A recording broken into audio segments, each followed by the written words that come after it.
Hello friends. And my family. Today talking about NLE Choppa recruits Roddy Ricch. Real clearly recognizes real.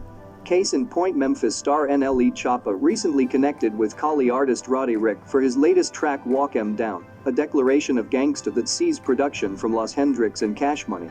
The fact that Roddy Ricch even provided a feature speaks to NLE Choppa's character, since Roddy has revealed in the past how unlikely he is to work with other artists within the industry. Speaking to Complex, NLE Choppa spoke on how the collaboration came together, which seems to happen from an organic standpoint. I hit Roddy through Instagram. I didn't know if he was even going to respond to me. I'd never DM him before. Then we got to talking. He told me, I like to meet the person before I work with them. I was like, shit, me too. He came to the studio the same night, and when he saw what type of NA I was, we did the song the same night. Previously, NLE Choppa kept the streets fed with last year's Cottonwood EP, which boasted his breakthrough single Shot of Flow, and featured additional assistance from Blueface and Meek Mill.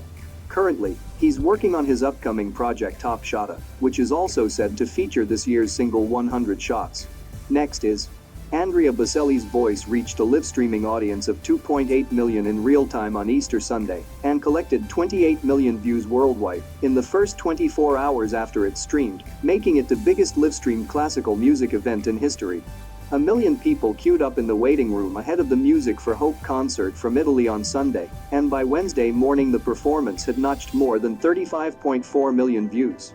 The Italian opera singer's solo performance, which was streamed live on YouTube from the Duomo Cathedral in Milan, included Ave Maria Panis Angelicus Amazing Grace and more. There was no audience present, in keeping with restrictions related to the coronavirus crisis. That the event took place in a nearly empty venue. Bocelli was accompanied only by organist Emanuele Vianelli, made it that much more poignant. Scenes of silent, deserted cities punctuated the half-hour presentation. For an artist, Sunday's event is the reason for the sacrifices of a lifetime. For a believer and a Catholic as I am, it was further confirmation of the benevolent smile with which the Heavenly Father looks to his children, Bocelli said in a statement Wednesday. It was an immeasurable honor and privilege to lend my voice to the prayers of millions of people, gathered in a single embrace, a small, great miracle of which the whole world was the protagonist, and which confirms my optimism about the future of our planet. Concurrently, the 61-year-old has been raising money through his Andrea Bocelli Foundation to provide ventilators and personal protective equipment to Italy's hospital of Camerino. Since the last week of March, more than $270,000 had been collected. Next up. Once upon a time, Kim Kardashian West broke the internet. Now, Drake is going to break TikTok. On Friday, the beloved musician released a new single called the Tootsie Slide. But this is no ordinary single.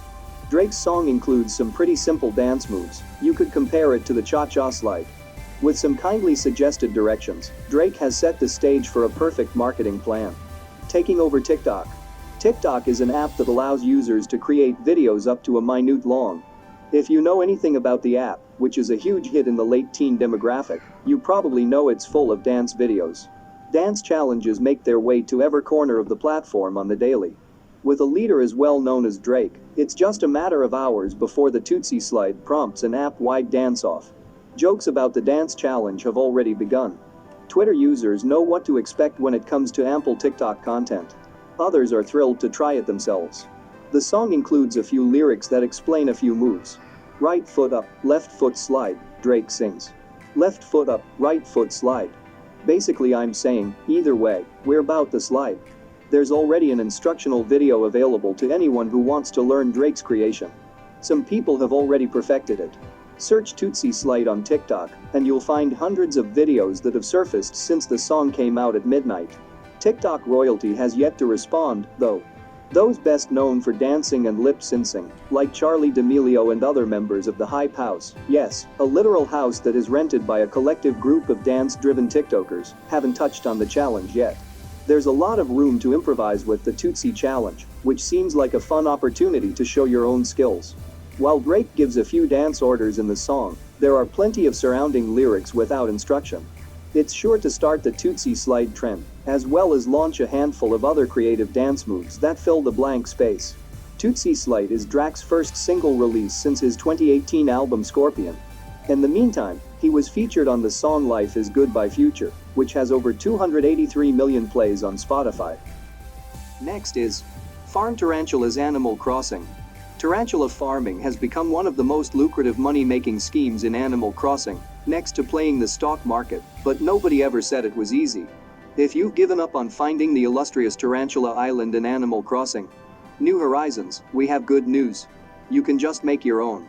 Instead of spending 2,000 Nook miles per ticket on the chance of finding the rare deserted island that's overrun with these spiders, which are desirable for how much they can be sold for, any deserted island can become a tarantula farm, if you just know how to generate one.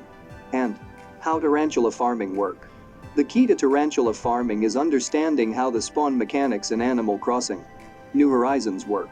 Bugs require certain conditions to spawn, including months of the year, the weather, and the environment. Tarantulas require it to be nighttime, 7 p.m. 4 a.m. specifically, and during the correct months. In the northern hemisphere that's November through April, while southern hemisphere players will need to be playing from May to October. Tarantula farming is all about manipulating spawn rates, which we'll explain more below. You can always change your time and date in the switch settings to fit these requirements, although time skipping can have unintended consequences. Tarantulas can be sold for a whopping 8,000 bells each, though you should put your first one in the museum of course, which means you can make some serious bells with this method. Make sure to purchase all the inventory upgrades first to get the best results, and ensure you aren't carrying more than you need to when you commit to creating your first tarantula farm. How to spawn tarantulas on a deserted island. The first step is to purchase a Nook Miles ticket from the Resident Services building or tent. This costs 2,000 Nook Miles, so make sure you have enough before going to buy one. Once you have the ticket, run down to Dodo Airlines and use the ticket to fly to a deserted island. At this point it will need to be the correct time and date for the tarantula to spawn, so make sure to only fly after 7 p.m. If you're lucky, you may get the tarantula island without doing anything, but most likely you won't. Preferably you will want a single level island, because islands with higher ground can make this more difficult, so feel free to try again to get a flatter island, if you have the Nook Miles to spend. The most important part of this method is to remove all of the resources on the island, removing the chance of other kinds of bugs spawning. Chop down the trees, dig up the stumps, break all the rocks, pick all the flowers, and remove all the weeds. To break rocks, just eat a piece of fruit and hit them with a shovel, sometimes they even have bells inside. Don't worry about digging up all the flowers on the island, just plucking the flowers is enough to stop bugs from spawning on them. Press A when standing in front of a flower to pluck them. You can dump all of these items onto the beach to free up inventory space, as the raw items won't affect how bugs spawn. While this clears out the majority of the bugs, you will still have to clear bugs such as wharf roaches, mosquitoes, and crickets manually. Either catch and release these bugs or chase them until they're on away. How to catch tarantulas. The next step is to dig some trenches. Holes are an excellent defense against the ferocious tarantulas and their bite. The best method is to dig 4 holes, one on each side of you, all over the island. The idea is that you run back to these traps when a spider is chasing you and jump over the holes into the center. Tarantulas and scorpions can't reach you when you do this, leaving them running in circles within arm's reach. From here you can use a net to scoop them up safely. Run laps around the island, chasing or catching other bugs as you go until a tarantula spawns. Once you do get a tarantula spawn, make a beeline for the closest trap. Continue using this method until your inventory is full, or until you run out of nets. If you've run out of shovels for digging trenches or forgot to bring one, you should be able to craft one using the materials you cleared out and dumped on the beach earlier. Just head to the simple DU workbench near the dock. You can also purchase flimsy tools from Wilbur for 100 Nook Miles each while on the island.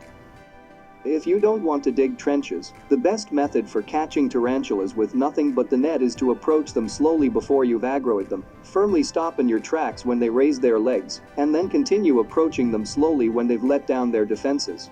Keep that up until you're close enough to scoop them up with the net. And when to sell tarantulas and how to deal with the giant water bug. Once you've filled your inventory, you can head back home and cash in at Nook's Cranny for 8,000 bells per tarantula, but you may also want to wait for Flick to visit your island, as he buys bugs for 150% of the usual price. That means he'll buy each tarantula for 12,000 bells instead of the usual 8,000. Deal with giant water bug. The new April bug spawns have made tarantula farming a lot more difficult as it's introduced a competing bug, the giant water bug, into the mix. Tarantula farming isn't broken and hasn't been patched out, but it has become more difficult and time-consuming, as the giant water bug can affect the tarantula spawn rate if your deserted island has any body of freshwater on it. The giant water bug will spawn on freshwater and can't be scared away via the usual methods, so you'll have to catch and release each one to eliminate them from the map.